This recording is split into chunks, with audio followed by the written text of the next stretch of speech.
All right, 508, welcome to part 3, our last section of our discussion of chapter 10. And so we left off with the individualized reading approach. And so this was developed by Jeanette Veach, which she believes that the only way that kids will want to read is to let them select their own books. And it included heavy emphasis on running records and conferencing. So just like it sounds, it's an individualized reading approach. It's really based on individual kids' needs. This type of approach was done in some programs that were created around the whole language approach. And so running records and conferencing is a huge thing, and this conferencing happens over the actual reading and the comprehension and over writing activities as well. This is in a large class. It's a program or it's an approach that is difficult to manage. So if you create a program based on the individualized reading approach, you really have to spend a lot of time with each student because they're going to be able to select their own books. Kind of an offshoot of this approach would be literature circles. And so, with your book discusses literature circles, and I'm going to give you a video resource on them. But in there, you can choose themes. You would choose books or have students choose books by group. And then those, the groups of students should be done strategically based on what some of their needs are and their levels are. And then the text. So generally, everybody would be reading around that same theme, but the books would be at different levels, and some might be, expository, and some might be longer novels for a literature circle. But it's kind of an offshoot of the individualized reading approach. So I was actually a slide behind myself, so this is actually for part 3 of major approaches and materials. So this graphic organizer here kind of takes what we discussed in the textbook and shares it graphically for you. And so we talked about the basal reading series, and then within those there were the linguistic series, the intensive phonics series, and that there are 2 methods they discuss within there for instruction using a basal, and that's DRA and DRTA. So I didn't discuss those, but I have resources that I'm going to share with you in this week's thread for you to refer to, because I think they'll be more useful than just hearing me talk about them. Then we have the literature-based approaches, which can include trade books, the whole class reading of a core book. So way back when, before we bought programs, big commercial programs, or when we had more of a choice in buying those big commercial programs, there was, California, as many other states do, or districts do, had a set of core literature books for each grade, and then those would be the books that people use for instruction. And so when you're using a literature-based approach, some of the methods that you can employ would be literature circles, thematic units, and the individualized reading approach. So you see those 2 kind of different ends of the same continuum or spectrum. So we talked about the language experience approach and some of the issues or ideas around, I lost my cursor again. Where did it go? There it is. Implementation. And so, we said it's something that can be used with the younger grades in kindergarten, can be used in those primary grades, but it also has its place for the higher grades. And we talked about its place for English language development in particular. And then there are these other programs. So I think we're going to see this side of the map grow a little bit more. The way that we teach reading is going to change, in particular as we get into technology. I'm super curious to find out what happens in LAUSD over the next few years with the implementation and the rollout of their iPads, because now they're going to be used as a kind of a novelty, and we'll have e-readers and we'll have the textbooks on them for a while, but they will soon, within the next 5 to 10 years, really become the center for a lot of the delivery or activities of the instruction. And they need to be. I firmly believe that that's a major form of literacy that needs to be included. And so, I don't read very much from individual, from text, from paper text anymore, paper and print. And our students probably do so even less. And so we need to really start thinking about what that means for literacy and how we instruct in literacy. And we're going to talk about that a little bit more in 2 weeks when we hit the new literacies piece, but you'll see that computer-based side really start to grow in terms of programs and approaches. New approaches to reading instruction will come out based on technology. And so kind of one of a very base example that we do have would be accelerated reader. So that has become a core component of many schools' literacy programs right now. Accelerated reader, where the students have those level books and they read them on their own, and then they go to the computer and they take those assessments. That's kind of an entry level, I would say, change in our approach, and you'll see. I predict that you'll see that really grow and develop to incorporate multiple forms of media and more of a concentrated effort to focus on digital literacy. So you may even see video games pop in there.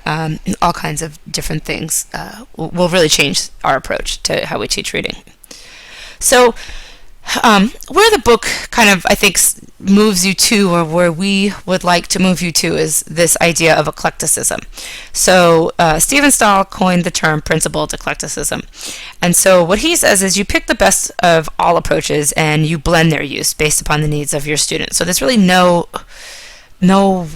best approach, like a systematic explicit instruction in phonics versus whole language embedded instruction in phonics is not necessarily one is better than the other. He says you should pick what you need from both. The way that we teach comprehension, do we teach it explicitly, or do we teach those skills embedded within the context of the literature itself? You should pick what's appropriate for when you need it. If you have a class that's really struggling, they may need more explicit instruction. Students who are already reading don't need to go be taught explicit instruction in phonics or in comprehension if they're not having trouble comprehending. So Adams would say that, again, there is no best method.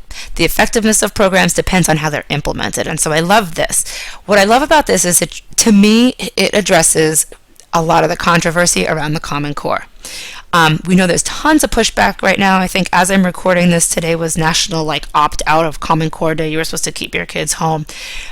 In California, I don't think that the Common Core is as much of a controversy as it is perhaps in some of the East Coast school districts.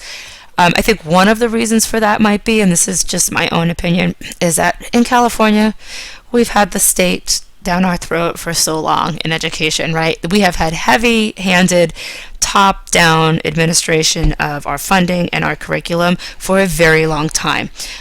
It started with funding when we took away our local funding streams through Prop 78 and centralized it in Sacramento.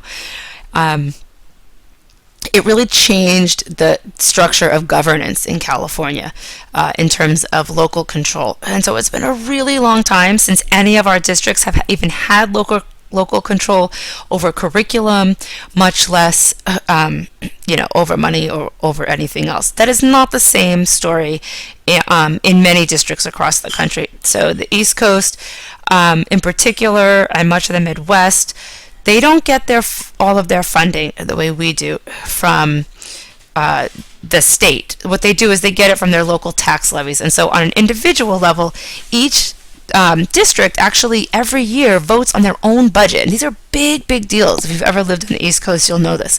It's a big deal to get your parents and your community out to vote on your budget.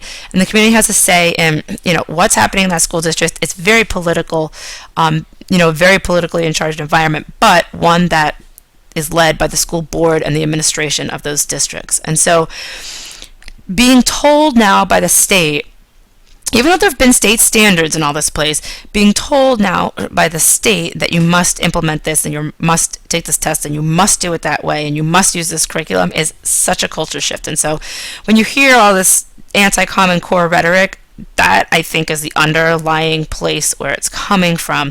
And I think Adam's idea really gets to, there's nothing inherently evil about the Common Core. It's all how it's being implemented. And all the backlash that you're hearing is really based on the taking away of control so abruptly. So it's not happening slowly. But anyway, we will do all of that when we get to Read 536 if you take that class with me next semester. What she says is that the method that you choose should be based on analysis and assessment.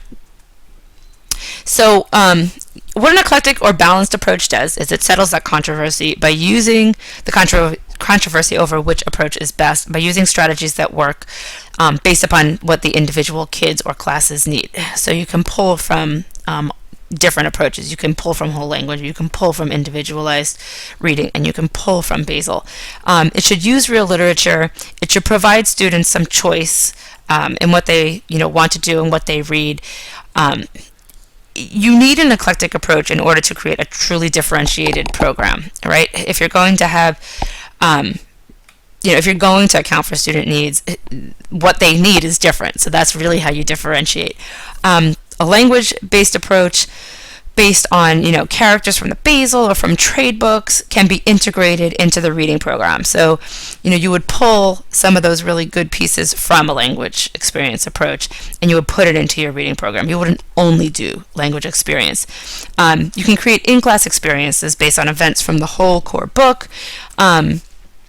You could use the individualized reading approach for 2 days where you really target instruction for those kids, and then you move to a Basel for the other 3 days, or for alternate weeks, right? So you do a couple of stories from the Basel, and then you go into some literature circles or an individualized reading approach.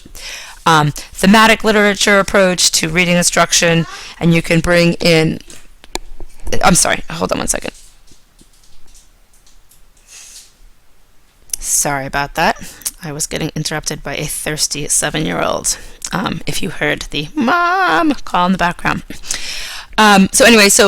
Your thematic literature approach can also be an eclectic approach. So that's the idea here, is not to just do one thing, but to pull from all of the different approaches out there to create your program. So a balanced approach, literacy instruction should include authentic, rich literacy experiences, some comprehension instruction, some systematic explicit skills instruction, should include developmental spelling and developmental writing.